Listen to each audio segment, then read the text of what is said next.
देलक पवन भैया मजा लेलक। फिर ये लय ढोढ़ी के कहानी पियरी माटी से तपले रानी। सुन के जनता भेलै पागल बिहार नेपाल में खूबे बाजल।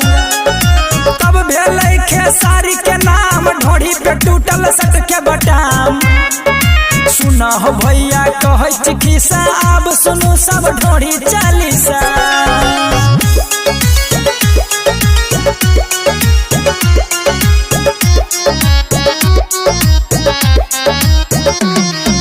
शिल्पी राज के बजल गाना ढोढ़ी के नीचे बालू दिया ना कतर है पुलिस थाना।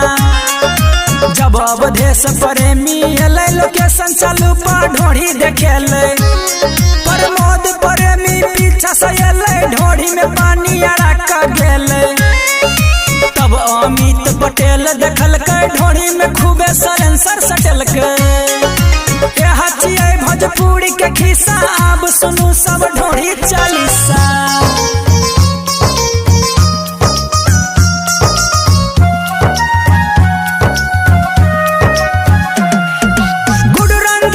खुशबू के सोच ढोढ़ी में घुपेल समियाना के चौप। जनता सब लुटेलक नोट। शशि लाल के जगलै ताव ढोढ़ी जगे भेलै घाव। बुलेट राजा कहेलै ढील द आज भर ढील द ढोढ़ी जानी छिल द। तबल बेला शोक एलै ढोढ़ी में 5 टकिया टैक गेलै। सुना हो भैया कहै खिस्सा अब सुनू हमर ढोढ़ी चालीसा।